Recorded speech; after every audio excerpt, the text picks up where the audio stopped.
Judgement के पहले की अगर कहानी आपने समझ ली ना, तो आपको सुप्रीम कोर्ट जजमेंट कभी नहीं भूलेगा। फिर आप चाहे उसको पेपर में यूज़ करो या जनरल अंडरस्टैंडिंग के लिए रखो। तो let start with the 5 important judgement जो सुप्रीम कोर्ट ने दिए और देखते हैं उसमें क्या क्या सीखने को मिलता है। तो सबसे पहला जो जजमेंट है वो Kesavananda Bharati versus state of Kerala है। तो जैसे मैंने आपको बोला कि हर जजमेंट के पीछे की स्टोरी होती है, तो वो स्टोरी हमें समझना इंपॉर्टेंट होता है। तो केशवानंद भारती केस में क्या हुआ कि केशवानंद भारती एक हिंदू टेम्पल के हिंदू मठ के हेड थे। तो गवर्नमेंट ने क्या किया, इनके प्रॉपर्टी को सीज कर दिया। तो केशवानंद भारती ने इसी चीज़ को लेकर सुप्रीम कोर्ट में चैलेंज कर दिया कि मेरी प्रॉपर्टी सीज कर दी।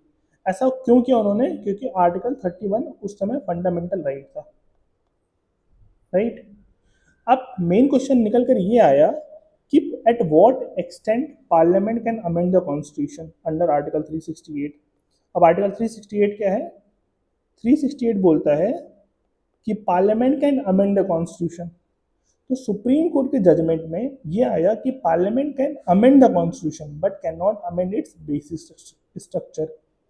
और यही इस जजमेंट का सिग्निफिकेंस है कि सुप्रीम कोर्ट ने पहली बार बेसिस स्ट्रक्चर डॉक्ट्रिन को इंट्रोड्यूस किया। राइट।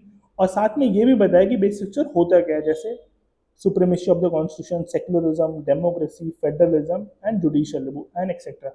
अगर आपको ये कॉन्सेप्ट नहीं क्लियर है तो do let me in the comment section, मैं आपको इस पर भी एक वीडियो बना के I explain this. Right. I hope आपको ये सिंपल सी स्टोरी समझ में आ गई होगी कि उनकी लैंड रिफॉर्म के अंदर उनकी प्रॉपर्टी को सीज किया गया, उन्होंने इसको चैलेंज कर दिया फंडामेंटल राइट के अंदर, एंड सुप्रीम कोर्ट का जजमेंट आया कि parliament can amend the constitution but उसका जजमेंट नहीं बदला जा सकता, सॉरी उसका basic structure can not B change. ठीक है, moving on the next one.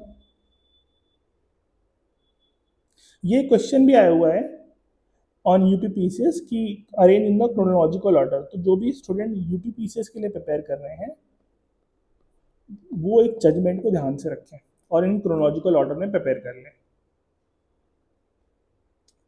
ये केस आप समझो, Maneka Gandhi versus Union of India 1978।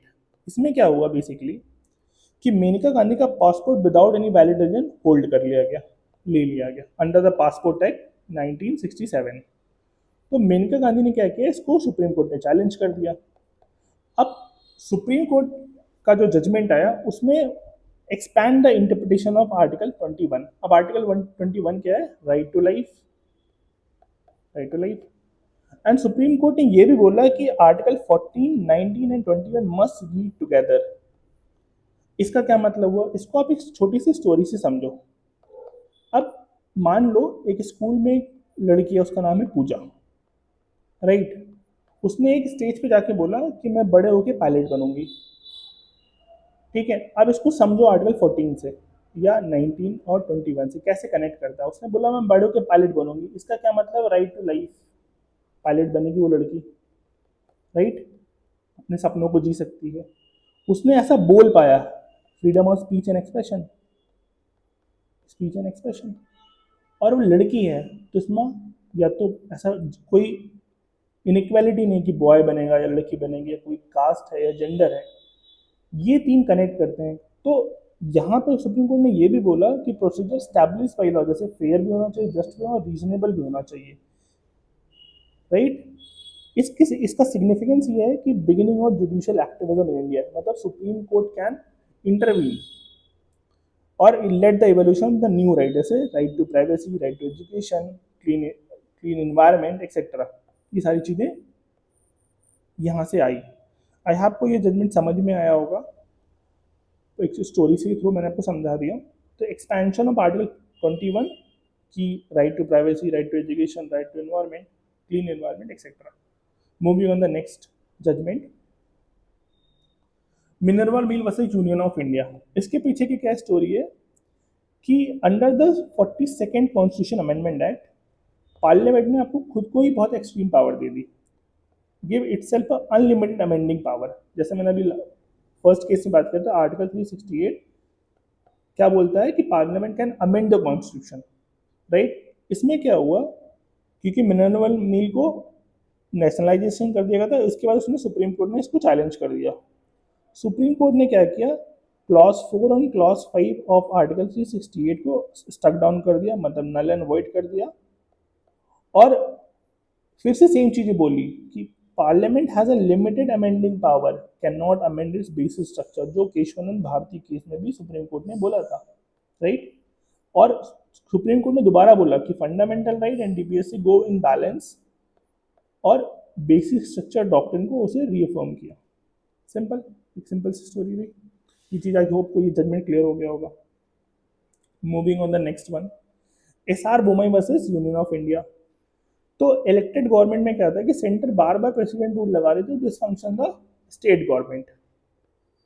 इसमें सुप्रीम कोर्ट ने क्या बोला, इसको सॉरी आर्टिकल 362 को पॉलिटिकल गेन के लिए बोला गया, तो गवर्नमेंट ने इसको सुप्रीम कोर्ट में चैलेंज कर दिया। तो सुप्रीम कोर्ट ने ये बोला कि president rule can not be immune from the judicial review, मतलब जुडिशरी कैन इंटरवीन जहां पे प्रेसिडेंट रूल लगा होगा। This is the new one, ये जजमेंट का आया।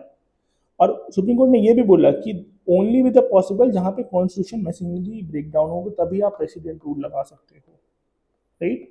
बिकॉज गवर्नमेंट इलेक्टेड गवर्नमेंट, लोग वोट देते हैं उसके लिए, and we live in the democracy जहाँ पे पीपल, जनता राज करती है। And declare that secularism is a part of basic structure doctrine. तो सिग्निफिकेंस क्या निकल कर आया इस जजमेंट का, कि आर्टिकल 356 का मिसयूज नहीं हो, right, and strengthen the federalism, democracy and judicial oversight.